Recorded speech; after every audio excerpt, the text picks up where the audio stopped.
जय हिंद दोस्तों, एक बार फिर स्वागत है आपका अपने यूट्यूब चैनल उड़ान परिवार चाणक्य क्लासेज में। आज का टॉपिक आप देख सकते हैं निर्वाचन आयोग। हमारे संविधान में 22 भाग हैं। उन 22 भाग में यानी कि एक टाइप से ऐसे रिलेट कर सकते हैं कि एक बुक है, उसमें 22 चैप्टर हैं। उस चैप्टर में से जो भाग नंबर 15 है उसको आज हम डिस्कस करने वाले हैं। इससे इम्पोर्टेंट पॉइंट्स विभिन्न एग्जाम्स में पूछे जाते हैं, तो आपके लिए मोस्ट इम्पोर्टेंट आज का टॉपिक होने वाला है। इसके अंतर्गत हम निर्वाचन आयोग की डिटेल पढ़ेंगे। उसके बाद परिसीमन आयोग क्या होता है, ईवीएम मशीन से रिलेटेड जो क्वेश्चन एग्जाम में पूछे गए हैं, चुनाव प्रचार कब होता है, जमानत जब्त कब हो जाती है, निर्वाचन सुधार समितियां कौन कौन सी थी भारत में, और राष्ट्रीय दल यानी कि राष्ट्रीय दल या राज्य दल को मान्यता कैसे दी जाती है, इन सब क्वेश्चंस का जवाब हम इस वीडियो में डिस्कस करते हुए प्राप्त करेंगे। तो सबसे पहले बात करते हैं निर्वाचन आयोग की। इसको रिलेट करके याद कैसे रखा जाएगा, क्योंकि कुछ चीजें तो आपकी रटाई भी होंगी। जैसे निर्वाचन आयोग, इलेक्शन कमीशन, निर्वाचन यानी कि एन, आयोग का मतलब ए, अल्फाबेट में एन 14 नंबर पर आता है और ए पहले नंबर पर, तो कितना हो गया 15। यानी कि निर्वाचन आयोग का उल्लेख किस भाग में है, संविधान के 15 नंबर के भाग में। ठीक है। अनुच्छेद कहां से कहां तक लाई करता है, कहां से कहां तक है इसमें, 324 से 329 तक। याद कैसे करना है, 324 इसको जोड़ोगे आप 3, 2, 5, 4, 9 यानी कि 9 निर्वाचन आयोग। एन की ट्रिक लगा सकते हैं, एन, और एन कितने नंबर पे, 14 पे। इधर वाला भी जोड़ोगे 3, 2, 5 और 9, 14। ये रिलेट करने के लिए डायरेक्ट भी याद रख सकते हैं आप, बहुत अच्छी बात है। फिर गठन की बात करते हैं, गठन कब किया गया। इसका गठन संविधान के अंतर्गत अनुच्छेद जो आप शुरू वाला पढ़ोगे 324, आर्टिकल नंबर 324 के तहत 25 जनवरी 1950 को किया गया। तो डेट इंपोर्टेंट है, ध्यान रखना। इसी 25 जनवरी को मतदान दिवस बनाया जाता है। तो ये भी क्वेश्चन पूछा गया, मतदान दिवस कब मनाया जाता है, 25 जनवरी को बनाया जाता है। और निर्वाचन आयोग का गठन कब हुआ, 25 जनवरी 1950 को। ये निकाय कैसा है, निकाय यानी कि संस्था कैसी है। यदि इस संस्था की बात करें, संविधान के द्वारा गठन किया गया तो संवैधानिक निकाय है। और निकाय में दूसरा नाम आता है अर्ध न्यायिक। अर्ध न्यायिक से क्या मतलब है, ये समझ में आना चाहिए आपको। अर्ध न्यायिक, ठीक है। अर्ध न्यायिक प्रक्रिया क्या होती है, यानी कि ये एक न्यायालय की तरह नियम कानून लागू तो करता है, लेकिन खुद एक न्यायालय नहीं है। मेन चीज समझने की है कि न्यायालय क्या होते हैं, जो कानून को लागू करते हैं, ठीक। लेकिन ये न्यायालय की तरह कानून लागू तो करता है, लेकिन खुद एक न्यायालय में नहीं आता, यानी कि कोई स्पेशल कोर्ट नहीं है। ये निकाय के बारे में हो गया। निर्वाचन करता यानी कि निर्वाचन आयोग किनका निर्वाचन करता है, चुनाव किनका करता है, संसद में जितने भी सदस्य होंगे उनका निर्वाचन की जिम्मेदारी निर्वाचन आयोग की है। राज्य विधानमंडल के सदस्य होंगे, उनकी भी जिम्मेदारी किसकी है, निर्वाचन आयोग की।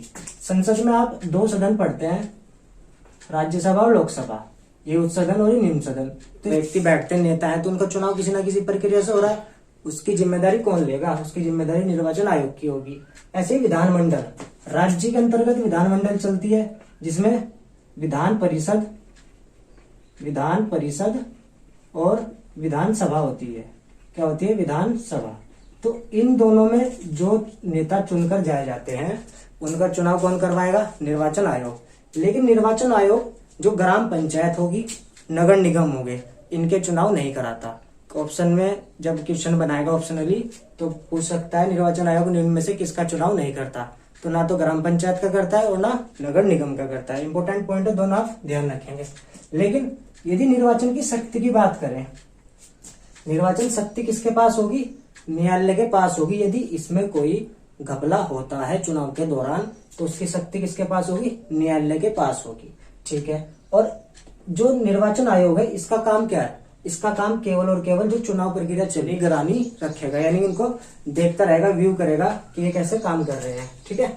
फिर उसके बाद निर्वाचन आयोग की संरचना के बारे में बात करें हम, तो संरचना के बारे में क्या क्या चीजें आएंगी निकल के, देखो। संरचना इसकी 3 सदस्यों पर है। कितने टोटल, कितने सदस्य हैं, 3। इन 3 में एक तो मुख्य है, एक मुख्य आएगा और 2 अन्य में आएंगे।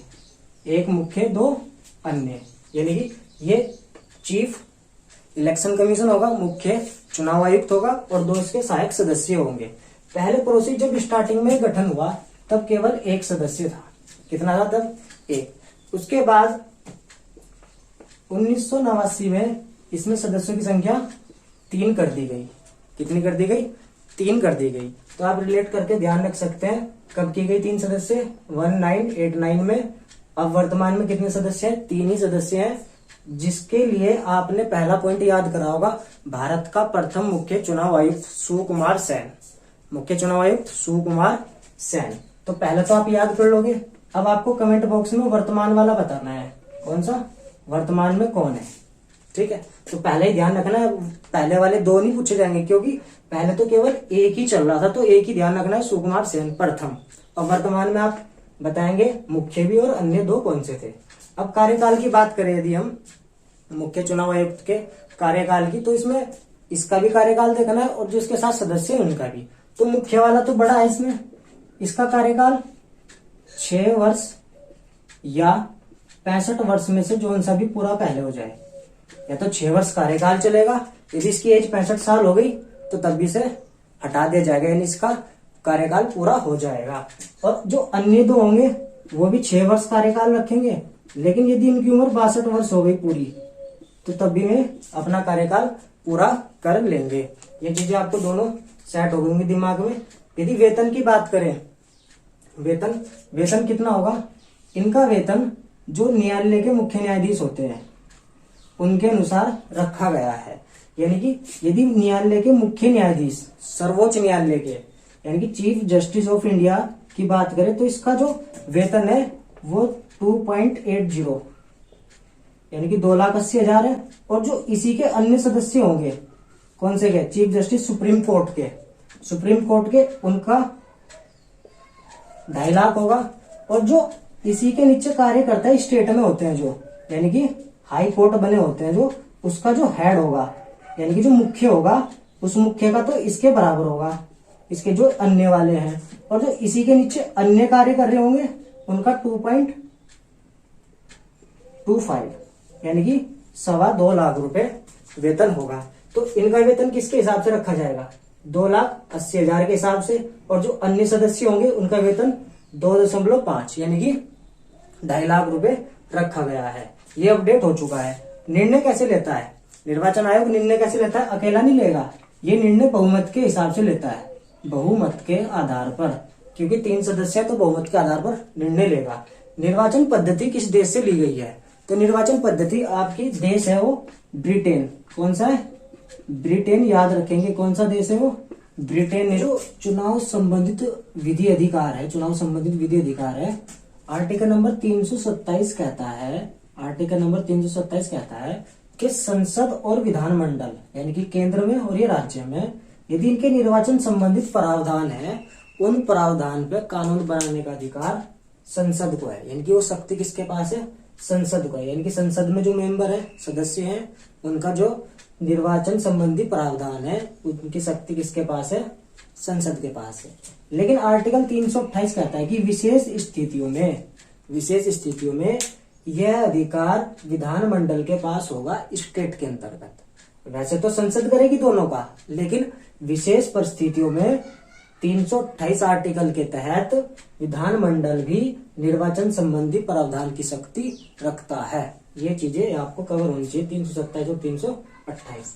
नेक्स्ट, वयस्क मताधिकार यानी कि हम जो वोटिंग का राइट रखते हैं वो आर्टिकल 326 में वर्णित है। यानी कि आर्टिकल 326 किससे संबंधित है? वयस्क मताधिकार से। स्टार्टिंग में इसमें वयस्क मताधिकार के लिए जो आयु रखी गई थी वो आयु कितनी थी? 21 वर्ष थी। कितनी थी? 21 वर्ष। लेकिन इसे आगे चलकर 61वें संविधान संशोधन द्वारा, कौन सा? 61वां संविधान संशोधन द्वारा 21 से घटाकर कितना कर दिया गया? 18। हुआ था कभी? 1989 में। ये भी ध्यान रखेंगे संविधान संशोधन कब हुआ? 61वें संविधान संशोधन का जो संबंध है वो किससे है? वयस्क मताधिकार से है, जिसमें मतदान की आयु 21 से घटाकर 18 कर दी गई।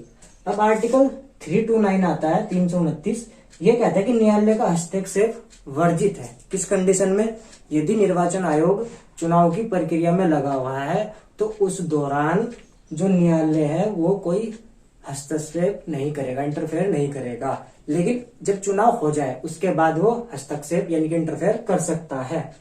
कार्य की बात करें यदि हम निर्वाचन आयोग के कार्य, आप खुद भी देखते होंगे एक चीज, यानी कि परिसीमन में सरकार की सहायता करना, यानी कि डिलिमिटेशन में सहायता करना सरकार की। परिसीमन है कि चुनाव क्षेत्र जो होगा उसका सीमांकन कहां तक किया जाएगा, उस क्षेत्र को डिसाइड करने के लिए निर्वाचन आयोग गवर्नमेंट की हेल्प करता है।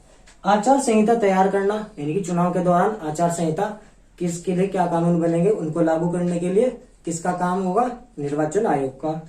दलों के उम्मीदवारों का खर्चा, यानी कि जो विभिन्न पार्टीज के नेता हैं उन दलों को एक व्यक्ति को कितना खर्चा करने की अनुमति है। आप देखते भी होंगे खर्चा तो ये दुनिया भर का करते हैं, यानी कि फर्जी का पैसा आता है इनके पास। चुनाव की निगरानी का कार्य, चुनाव जो प्रक्रिया चल रही है उसकी निगरानी कौन करेगा? चुनाव आयोग। चुनाव मतदाता सूची तैयार करना, जो वोटर लिस्ट आती है तो किसका काम है? वो निर्वाचन आयोग का है। संसद सदस्यों की अर्हताओं के बारे में परामर्श देना, अपनी क्वालिफिकेशन रखते हैं तो उसके लिए परामर्श देने का काम किसका होगा? निर्वाचन आयोग का होगा। ये इसके कार्य हैं। मेन कार्य चुनाव चिन्ह जो जारी होते हैं वो भी किसका कार्य होता है? निर्वाचन आयोग का होता है। यहाँ तक की चीजें आपको समझ में आती होगी। अब परिसीमन आयोग से हम रिलेटेड चीजें देख लेते हैं। ये एक गैर संवैधानिक निकाय है। कैसा? गैर संवैधानिक, यानी कि इसका कहीं भी संविधान में उल्लेख नहीं है। यानी कि संसद तो गठन करती है इसका, लेकिन संविधान में इसका कहीं उल्लेख नहीं है। तो कैसी संस्था है परिसीमन आयोग? गैर संवैधानिक। जबकि निर्वाचन आयोग अर्धन्यायिक और संवैधानिक प्रक्रिया है, क्योंकि इसका आर्टिकल उल्लेख है 324 का। ठीक है। अब इस आयोग की, ये जो आयोग है कौन सा? परिसीमन आयोग, तो इसकी नियुक्ति भी करता होगा कोई ना कोई। नियुक्ति कौन करता है इसकी? राष्ट्रपति करता है। किसकी? इसका जो अध्यक्ष होगा, अध्यक्ष की नियुक्ति राष्ट्रपति करता है। यानी कि आयोग का गठन भी कौन करता है? राष्ट्रपति करता है। अब ये आयोग कितनी बार गठित हो चुका है अब तक? क्वेश्चन ये बनता है।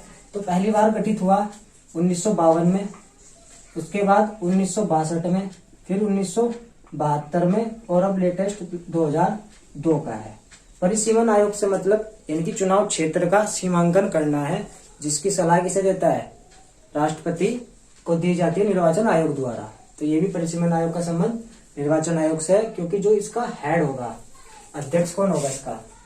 जो चीफ इलेक्शन कमीशन है वो इसका अध्यक्ष होगा परिसीमन आयोग का। नियुक्ति कौन करेगा? राष्ट्रपति।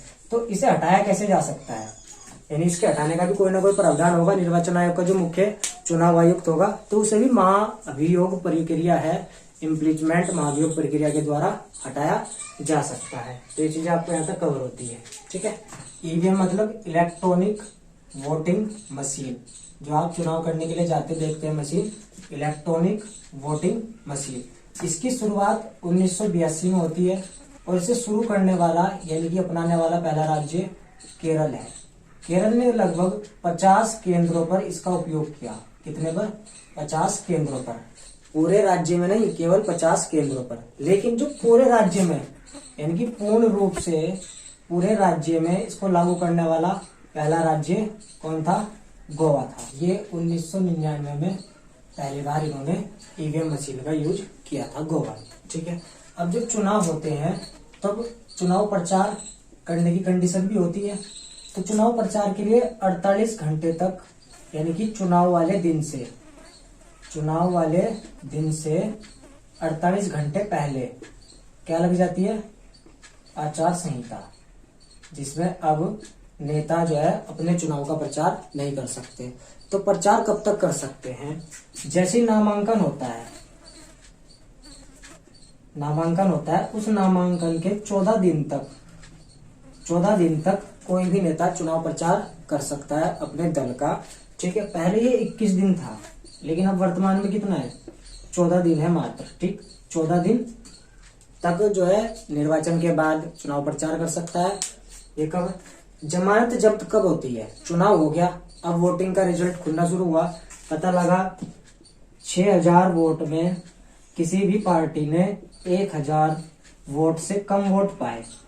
यदि कम पाए तो उनकी जमानत क्या हो जाएगी, जमानत जब्त हो जाएगी, जिनके वोट 1000 से कम होंगे, यानी कि 1/6 का रूल लगता है। यदि टोटल वोटिंग 6000 है और यदि उन्हें 1000 वोट नहीं मिले तो उनकी जमानत जब्त हो जाएगी। जमानत का कॉन्सेप्ट है। ठीक, अब बात करते हैं निर्वाचन सुधार समिति की। ये समिति भी इंपोर्टेंट आपसे पूछ ली जाती है कि निम्न में से किस समिति का संबंध निर्वाचन सुधार समिति से नहीं है। इसके लिए मैंने TDBIT लिखा है।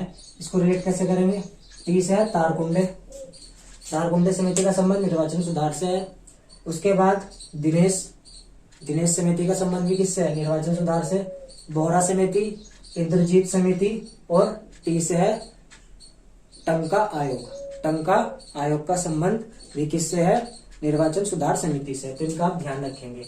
राष्ट्रीय दल के लिए अनिवार्यता, यानी कि राष्ट्रीय दल को निर्वाचन आयोग अनिवार्यता कब देगा, वो किस कंडीशन को फुलफिल करना चाहिए। पहली कंडीशन है कि उसके पास टोटल राष्ट्रीय लेवल पर लोकसभा में 6% मत होना चाहिए, प्लस 4 सीटें 4 अलग अलग राज्यों से उसने जीती हूँ, किसकी, लोकसभा की। ठीक, एक बात। या फिर उसके पास कंडीशन क्या है कि 3 राज्यों से 11 सीट जीत जाए, जो कब लगभग 2% बैठेगा पूरी सीट का। कितनी सीटें, 11 सीटें, लेकिन वो 3 अलग अलग राज्यों से होनी चाहिए। ये 4 सीटें 4 अलग अलग राज्यों से होनी चाहिए और परसेंटेज कितना होना चाहिए, 6% का। तब उसे राष्ट्रीय दल का दर्जा दिया जाएगा। जैसे आप कांग्रेस, बीजेपी ये चीजें ले सकते हैं, राष्ट्रीय लेवल की पार्टियां हैं। राज्य पार्टी का दर्जा किसे मिलेगा, उसके पास 6% तो वोटिंग मत होने चाहिए। 6% पूरे ओवरऑल वोटिंग का राज्य में इतना उसके पास वोटिंग होना चाहिए, कितना, 6%, प्लस 2 विधानसभा सीटें उसके द्वारा जीती होनी चाहिए। विधानसभा सीट अलग अलग राज्यों की अलग अलग है। या फिर कंडीशन क्या है कि वो टोटल 3 सीट जीत जाए। यदि 2 सीट जीती तो 6% कम से कम मत उसका होना चाहिए, इतना ज्यादा क्वांटिटी में जीता हुआ हो, या टोटल सीधी 3 सीटें जीती हो, तो वो राजकीय दल की जो है कंडीशन को फुलफिल करेगा और उसे पार्टी का दर्जा दिया जाएगा।